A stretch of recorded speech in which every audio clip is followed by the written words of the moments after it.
ఛత్రపతి శివాజీ మహారాజ్ పట్టాభిషేకం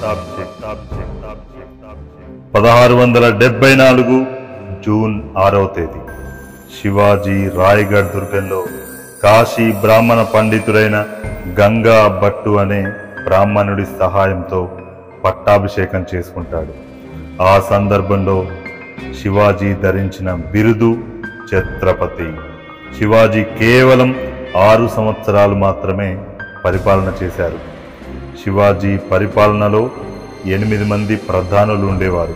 వారినే మనం అష్టప్రధానులుగా పిలుచుకుంటాం. సాధారణ సమయాలలో ప్రతి మంత్రి తమ శాఖలను చూసుకునేవారు. యుద్ధ సమయాలలో మాత్రం ప్రతి మంత్రి కూడా సైనికుడి వలె యుద్ధంలో పాల్గొనేవాడు. ఒక్క పండిత అనే ఒక మంత్రి తప్ప. దాన ధర్మాలు మత విషయాలు ఎక్కువగా చూసే మంత్రి మాత్రం యుద్ధంలో పాల్గొనకుండా ఉండేవారు. తన పరిపాలన కొరకు ప్రజల నుండి 1/3 వంతు పన్ను వసూలు చేసేవాడు ఛత్రపతి శివాజీ. ఇతర రాజ్యాలపై దండెత్తి వారిని ఓడించి వారి నుంచి చౌత్ పన్ను 1/4 వంతు వసూలు చేసేవారు. సర్దేశ్ పన్ను అని 1/10 వంతు కూడా దాన ధర్మాలు చేయడానికి ప్రజల నుంచి ఛత్రపతి శివాజీ వసూలు చేసేవారు. యుద్ధ సమయాలలో సైనికులు రైతు పొలాల నుంచి వెళ్ళిన సందర్భంలో పంట నష్టం కలిగిస్తే దానికి నష్టపరిహారం రైతులకు చెల్లించే సాంప్రదాయాన్ని కూడా ఛత్రపతి తీసుకొచ్చారు.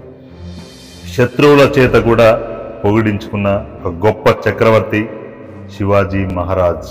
ఎందుకంటే శత్రు రాజ్యాల స్త్రీలను సైనికులు బంధించి తీసుకొస్తే వారికి మర్యాదలు చేసి వారు మన తల్లి లాంటి వారు అని గౌరవించి తిరిగి పంపించిన గొప్ప చక్రవర్తి ఛత్రపతి శివాజీ మహారాజ్.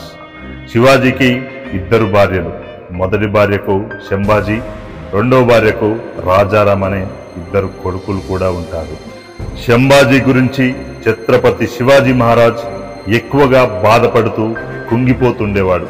దానికి ప్రధాన కారణం శంభాజీ ఎక్కువగా దురలవాట్లకు బానిసై రాజ్యం గురించి పట్టించుకునేవాడు కాదు. దానికి శివాజీ ఎంతో కుంగిపోయారు.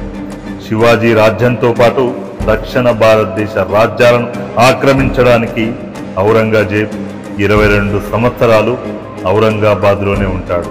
అప్పుడు ఔరంగజేబ్ గోల్కొండ, బీజాపూర్, మహారాష్ట్రాలను ఆక్రమించుకోవాలని చూస్తున్న సమయంలో గోల్కొండ రాజ్యంలో మంత్రులుగా ఉన్నటువంటి అక్కన్న, మాదన్నలు మధ్యవర్తిత్వం చేసి 1676లో ఒక త్రైపాక్షిక కూటమితో 3 రాజ్యాలను ఏకం చేసి కలిపారు.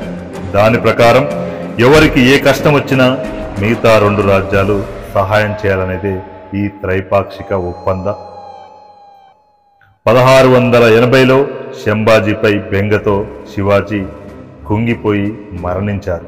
ఆ తర్వాత అష్టప్రధానుడు శంభాజీకి నచ్చజెప్పడంతో శంభాజీ సింహాసనం అధిష్ఠించారు. శంభాజీ 1680 నుండి 1689 వరకు పరిపాలించాడు. అయితే శంభాజీ ఔరంగజేబ్ కుమారుడు అక్బర్కు ఆశ్రయమిచ్చి 2 కలిసి ఔరంగజేబ్ పైకి యుద్ధానికి బయలుదేరి 1680లో సంగమేశ్వర యుద్ధంలో ఔరంగజేబ్తో యుద్ధంలో తలపడితే శంభాజీ ఓడిపోయి చిత్రహింసలకు గురై కళ్ళు పీకేసి నాలిక కత్తిరించి బతుకుండగానే చిత్రహింసలు పెట్టి శంభాజీని చంపేస్తాడు ఔరంగజేబ్. అంతేకాకుండా శంభాజీ కొడుకు సాహుని, అతని భార్య యేసుబాయిని బంధించి ఆగ్రా కోటలో జైల్లో వేస్తాడు ఔరంగజేబ్. అప్పుడు ఔరంగజేబ్ శివాజీ వంశం అంతమయ్యింది అనుకుంటాడు. కానీ శివాజీకి 2వ భార్య ఉంది. ఆ 2వ భార్య కుమారుడే రాజారాం. రాజారాం ఛత్రపతి పదవిని తీసుకుంటాడు.